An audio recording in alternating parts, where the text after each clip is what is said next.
My name is Laura Jensen, I'm 36. And I've been a police officer in Minneapolis, Minnesota for almost 12 years. When I first put on the uniform, I thought I was joining something sacred, a brotherhood, a shield between chaos and innocence.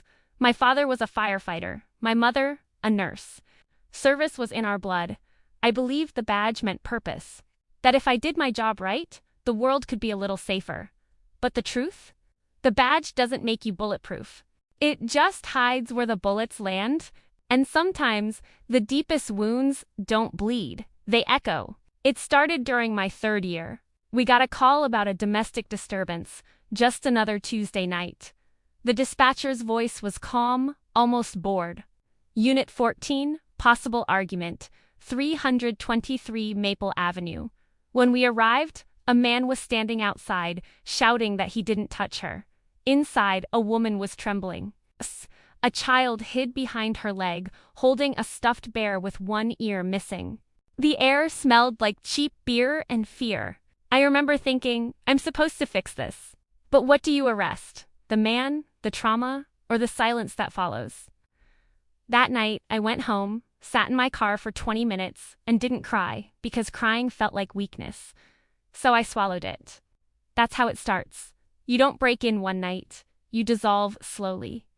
The longer you wear the badge, the heavier it gets.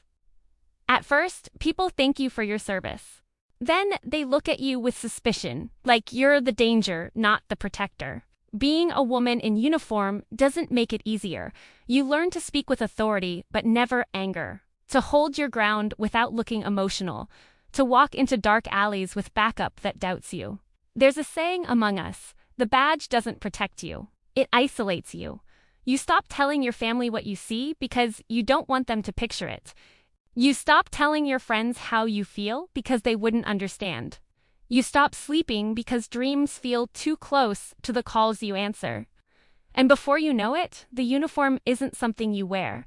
It's something that wears you. It was January, freezing rain, roads like glass. Dispatch called a 10 to 33, officer in distress. I was 5 blocks away. When I got there, my partner, Rick, was on the ground, bleeding, shaking, conscious but fading. I remember pressing my hands to his wound, shouting into the radio, "We need an ambulance now!" His eyes found mine. He said, "Tell my wife." I didn't run. He didn't. He stood. And the bullet that hit him was meant for someone else. That night, I learned something the academy never teaches you. You can save lives every day, and still lose parts of yourself you'll never get back. After that, the city didn't look the same. The lights were too bright, the noise too loud, the silence unbearable. I kept working. That's what we do. We keep going. But I was running on caffeine and autopilot. I forgot what peace sounded like. One morning, I was writing a report, and my hands wouldn't stop shaking. A captain walked by and said, "You need a break." I laughed. We don't get breaks. That night, I found myself parked outside the station, still in uniform, staring at my reflection in the rearview mirror. I didn't see an officer anymore. I saw a ghost. The weight of every face I couldn't save, every scream, every plea, it all came back at once. I leaned forward, forehead on the steering wheel, and whispered, "I can't do this anymore." But the truth? That whisper was the beginning of healing, because it was the first time I'd said something real. I took 2 weeks off. The department called it personal time. I called it learning how to breathe again. One day, I went to visit a youth center I'd once helped during a community outreach project. A teenage girl there, Kayla, saw me and ran up. "Officer Jensen," she said, smiling. "You don't remember me, do you?" She told me I was the one who convinced her to leave a bad situation at home, that I'd called her brave. She said, "I'm studying criminal justice now. I want to help people like you do." And in that moment, all the sleepless nights, the fear, the pain, it didn't vanish. But it made sense because someone saw me not as a badge, but as a person. People ask why I stay, why I still put on the uniform, knowing the world doesn't clap for us anymore. The answer isn't simple. I stay because someone has to. Because behind every call is a child hiding, a woman bleeding, a stranger who just needs to know someone's coming. And even if the world forgets, I can't. But I also learned this: you can't pour from an empty cup. Serving others doesn't mean destroying yourself in the process. We're human first, the badge comes second.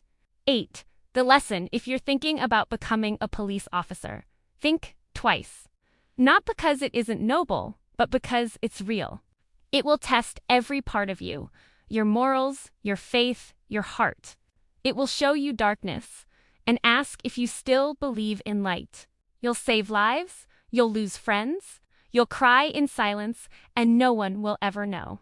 But maybe one day you'll also save someone who reminds you why you started, and that's enough to keep going. I still wear the badge, but now I wear it knowing that strength isn't never breaking, it's breaking and standing back up anyway. This is Think Twice. Real stories, real people. Every choice comes with a price, so before you choose, think twice. Subscribe for more stories that make you feel, think, and maybe see yourself in someone else.